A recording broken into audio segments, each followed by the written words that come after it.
Hello, YouTube and Rumble Worlds. So today in this live stream, uh, we're going to be looking at a news story from CBC about financial crisis that universities in Canada, across Canada, are facing. I haven't actually listened. I'm going to share a video clip from CBC, and then after that plays, I'm gonna comment on it. I haven't actually seen this or heard this yet myself, but I have a good idea what it's gonna say. All right, so go ahead with that.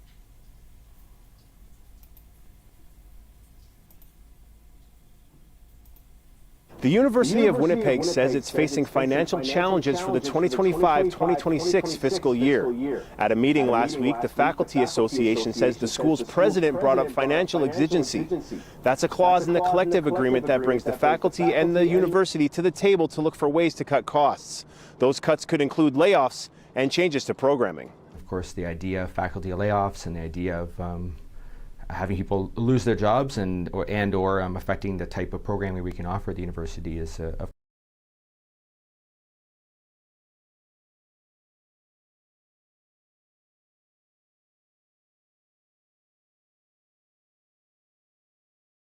course cuts to the core of what professors care about.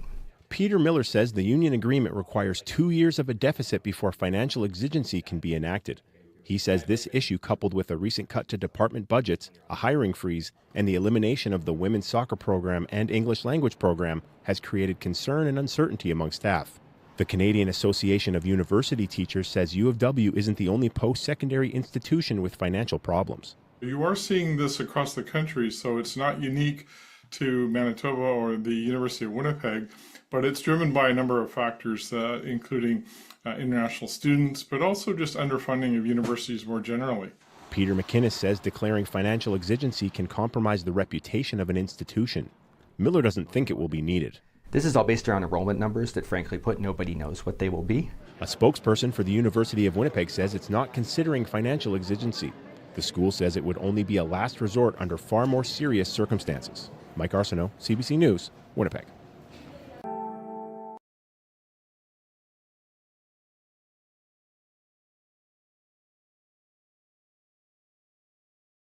Okay, so that was pretty brief. um, it's because these universities have been relying on international students who pay way more in tuition than a domestic student does, because a domestic student only pays a portion of the cost. The rest of it ends up being subsidized by the government. Okay, as high as tuition is, like when I went to university, my tuition would have been usually almost $2,000 a semester. Okay, but that would have only actually been a portion of the total cost, what it actually costs to run those programs for me to be there. So, but whereas an international student has to pay the full cost, they don't get a subsidy, and there's been a cut in the number of international students that Canada is taking in at the federal level, right? The federal Liberals have reduced the amount. I mean, we're still taking in large numbers, but they've reduced the number of immigrants that are being allowed into the country, and part of those measures has also been reducing international students, who technically speaking are not immigrants because they're not coming to Canada to live permanently. Some of them do end up doing that, but that's not the stated intention when somebody is applying for a visa to come to enter Canada as an international student. But my understanding is that the number of international students that Canada is allowing in to the country is going down, has been reduced. Okay, so that would be what is precipitating this crisis. But I mean, I would argue that these universities should not have been relying on international students to make ends meet in the first place. I mean, we've seen how I've seen how that has really undermined the quality of education and the experience of being in university. Okay, but I believe that Canadian public universities, that's what we're talking about here, public universities, should primarily be oriented towards serving the Canadian public, okay, not international students.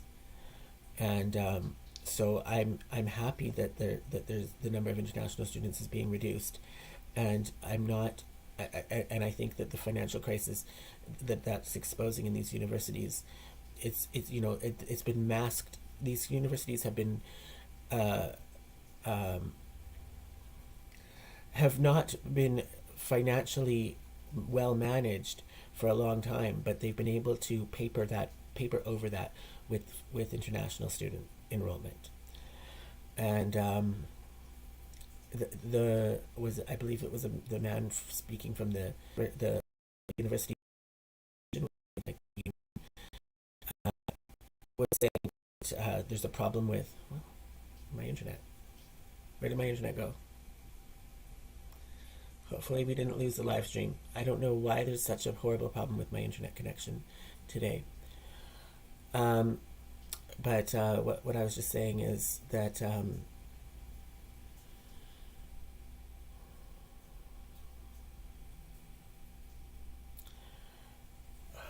was I? I was trying to. I totally lost my train of thought now. Fuck. No.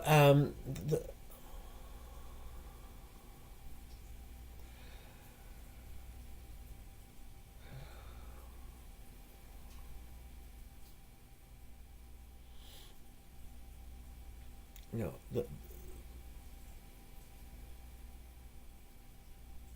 Right. The guy from the union was saying that there's a problem with underfunding of universities, and so I would say no, no. That sounds to me like positioning to get these universities to ask for cash, more money, more transfers, more subsidies coming from governments, and I really don't think that is appropriate.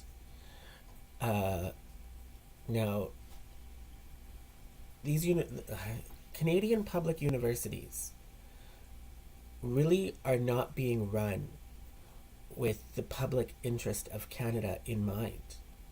So why should the Canadian public be spending money on these universities? It's giving subsidies to universities that are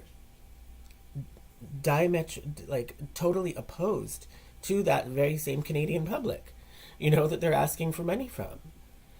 I mean, the reality is when I got out of university, I mean, overall, I'm glad that I went, but I was brainwashed. I went to two public universities. I went to Simon Fraser University in Burnaby and the University of British Columbia. Before that I went to some community colleges. So I started in 2003 and I finished at the very end of 2010. And during those years, I mean, I was brainwashed. And it took several years after I got out of university to deprogram myself. And a concerted effort, I had to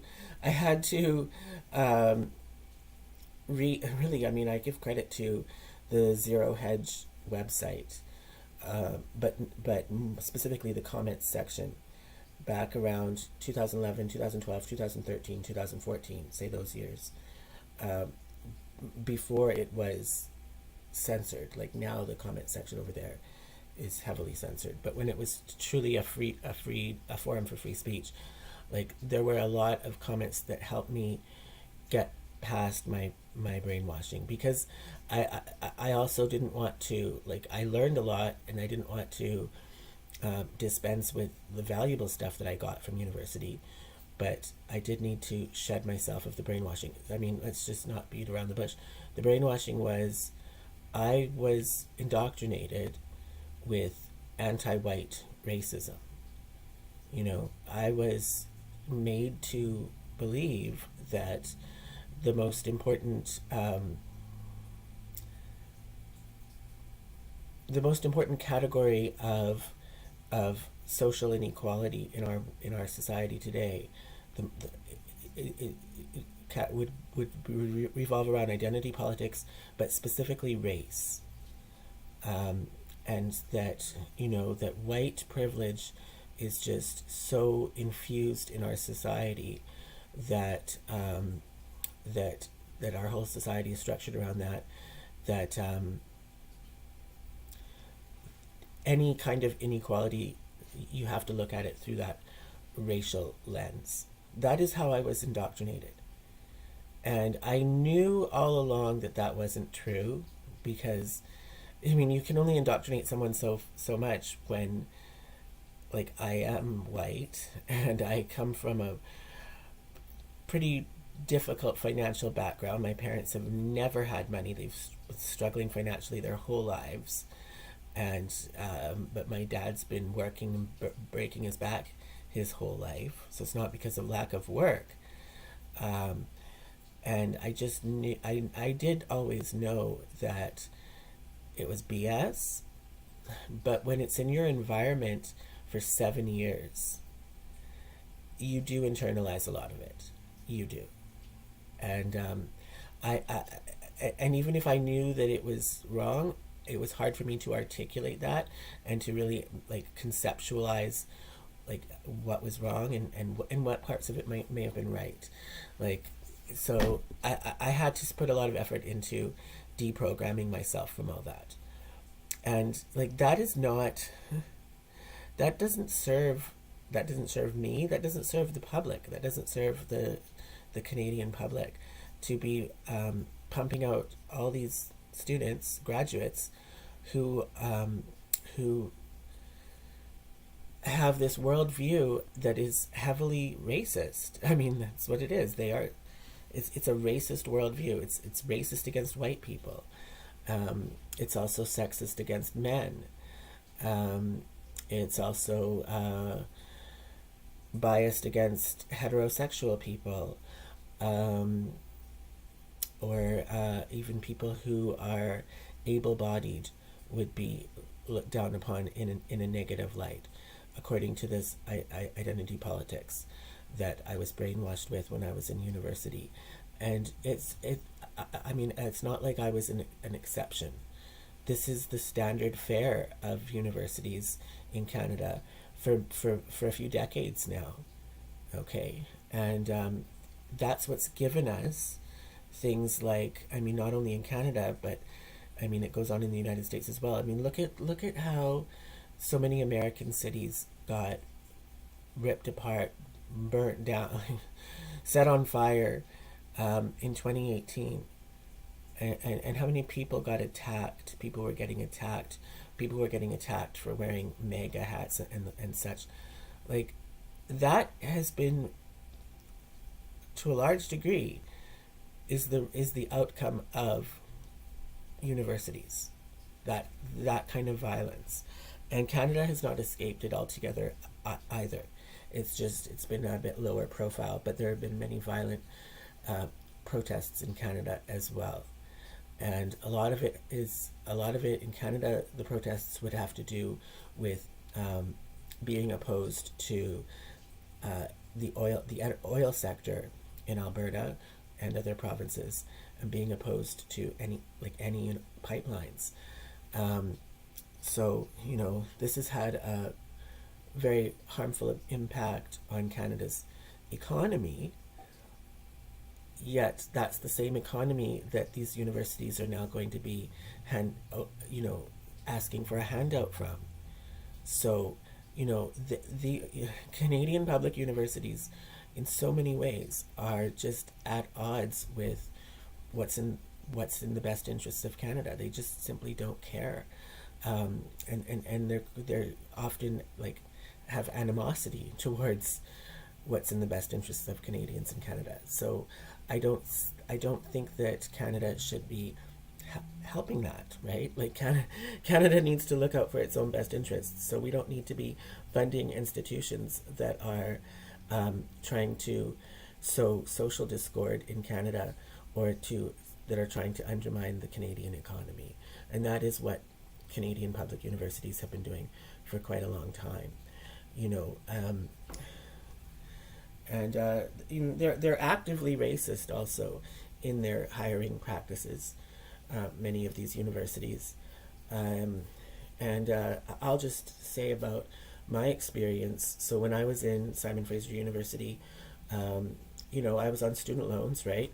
I didn't have a lot of money, and student loans doesn't cover all your expenses, so you have to find a way of bridging that shortfall. I mean, working would be one of the prime ways of doing it.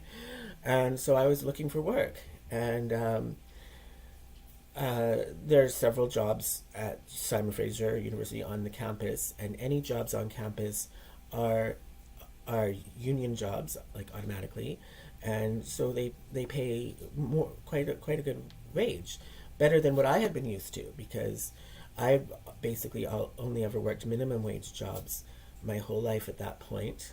But now that I was at SFU, I thought it would be an opportunity to get into it was just a part-time job, but still, at least to get into a union job where I would get a higher hourly wage than what I traditionally earned. And I was involved with student politics. I was part of the Geography Student Union, and I knew a lot of connected people in university life, like other students, just. There was this job. I can't even remember what the job was, and honestly, it doesn't even matter what it was. But I was a shoo-in for it, and I knew someone who knew the people who were on the hiring committee, and she was telling me, that I probably would have a good chance of getting it, and I did I went for an interview, and it seemed to go quite well. I thought I was going to get the job, and as it turned out, I did not get the job. And it went to an international student instead. And my friend, who was this insider in the student union and who had inside knowledge about the hiring committee's practices and decision making, told me under confidence. It was a secret. She wasn't allowed to tell me this, but she told me it anyways. That she told me that it was the policy to if there's two equal candidates and they're trying to decide between two equal candidates who to hire, they're going to give preference to an international student, because international students, as per their visa that they're on in Canada, they're not actually allowed to work except on campus. That's the one exception. So if you're in Canada on an international student visa, you're not allowed to work because you're not here for working. You can't just apply for jobs all over the place and get a job somewhere. You can't do that, with the exception of on campus, the campus of the school that you're enrolled in study at. You can apply and take a job there. And so because they weren't allowed to work anywhere off campus, it was the student union's practice policy to give preferential hiring preference to international students. But that's so unfair, because like I say, all the jobs on campus are union, and generally speaking, jobs off campus for the most part are not union. And we're, like I say, at that point I'd only ever made minimum wage, or maybe a little bit more. And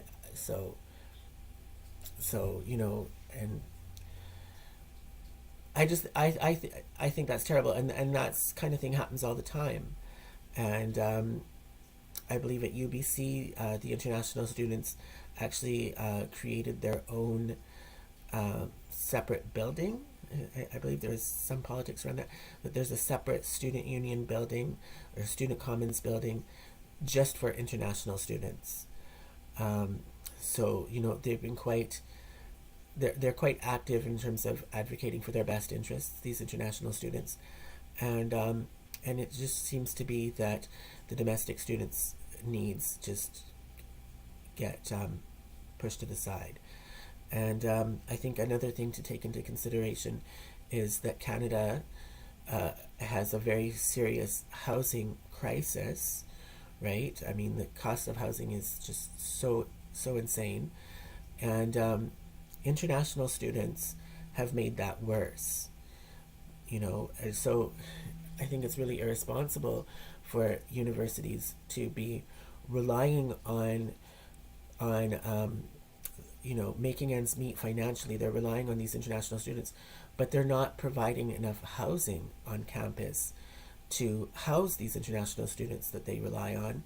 So that means some of these international students are looking for housing in the private rental market, right? And so they're in competition with me and everybody else. Like, I mean, even in Kamloops, I mean, there's the Thompson Rivers University.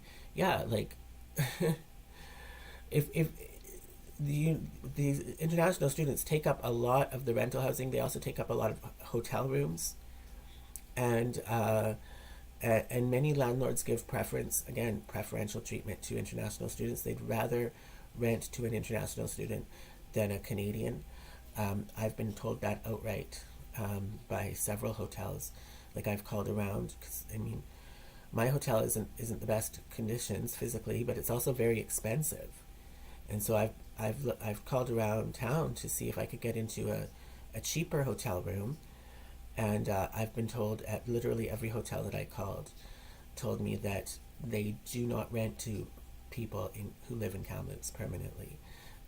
The only, because I'm not on vacation, right? Like, if I'm looking for either a weekly or a monthly rate, not a daily rate, so a weekly or a monthly rate, and the hotels, all of them have told me that we only offer weekly or monthly rates to people who are here on a temporary basis, either for work or or students. So they're here in town temporarily as students.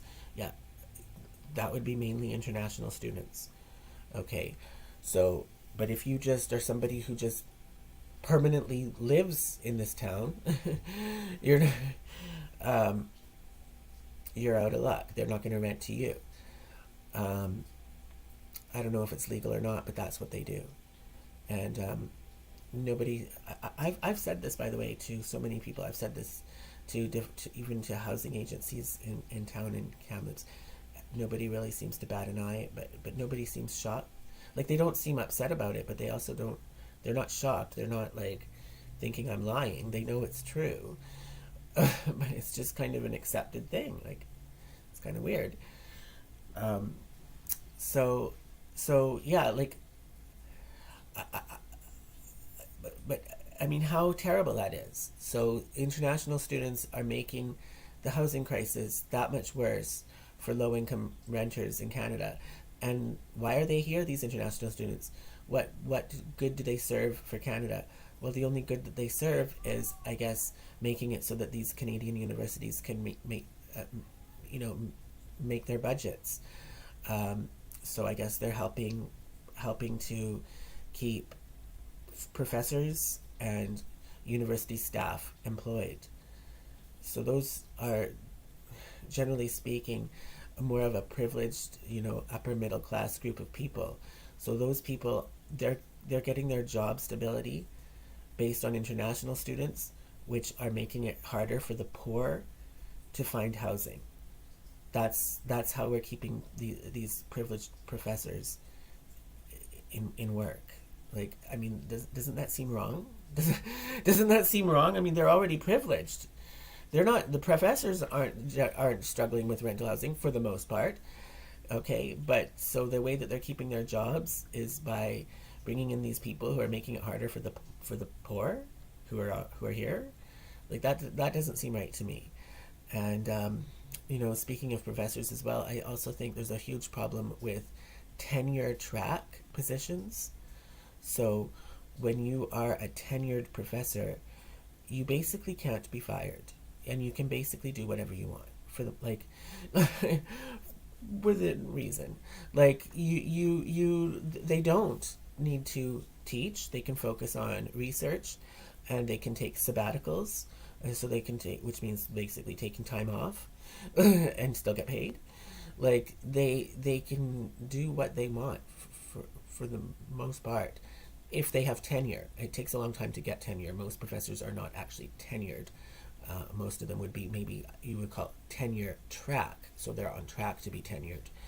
But still, there's a lot of privileges with that too, and like they're so quick to call out the alleged social privilege of white people and men, these professors, but what about them? What about their privilege? Like, isn't tenure, like the fact that you're a tenured or even a tenure track, and that you can be beyond reproach, and you can just not even have to teach, you can take sabbaticals and make your 6-figure income?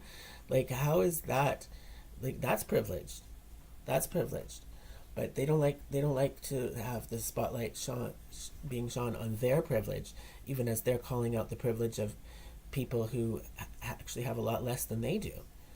And so,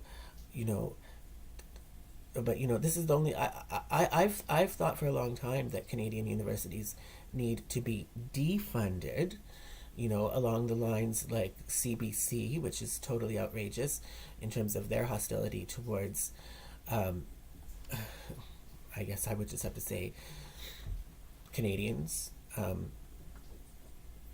people born in Canada as opposed to immigrants. Like, I mean, look at the censorship that I've experienced. I mean, or maybe it's not even just that. Who knows what their bias is exactly? But they have a big... I don't think that they are serving the public interest, CBC. Like, what... because why would they censor my comments about the election in BC? Like, that would be the kind of thing that I would think that kind of lively discussion that would be right up their alley. That's what their raison d'etre is, but they censor that. So, a lot of people, I don't need to explain what's the problem with CBC. I mean, a lot of people understand that there is a problem with CBC, and it is a great deal of populist sentiment in Canada is to defund CBC, and that is a hashtag on Twitter because a lot of people believe that should be done. But the same line of thinking with defunding CBC should be applied to Canadian universities. That's something I've called for in the past. Defund academia. It's the only thing that they understand is money. Everything I'm saying, any kind of argumentation or criticism of their practices, they'll censor it. They won't even hear it because it'll be censored. But they would agree with that. See, that's another thing is these universities do agree with censorship, but a lot of these professors, like I'm thinking about my David Lay, my professor David Lay at UBC. I mean, he had free speech when he was building up his academic career, when he was writing about gentrification and housing issues in the 70s and the 80s. He had free speech at that time to say whatever he felt was necessary, that was important to be said based on what he was seeing. Okay, but he would deny that to upcoming generations. The very thing that his career is based on, free speech, he would deny that to the upcoming generations of students. So, I really think that they need a wake-up call, these universities, but the only way they're going to get it is through financial hardship. So, I'm actually happy to see them experience financial crisis, and I certainly think that it would be totally inappropriate to increase the subsidies that are going to them, and maybe it's about time that they cut the fat. There's a lot of fat at universities that can be cut out. There's a lot of staff positions that are unnecessary. I mean, the administration as well. I mean, I've been calling out professors, but administration is a big problem too. The administration of universities has grown tremendously, like multiples of times the number of administrative staff as a ratio to either students or professors. It's much higher now than it was ever in the past, and it's not necessary to have that much administration. But perhaps it is because of all of these politically correct policies and the policing of language that goes on in universities that in itself creates administrative work. but it's not work that is actually doing any good. In fact, it could be doing a lot of harm. So, you know, I would say cut your administrative costs, universities, cut your professors' costs, eliminate tenure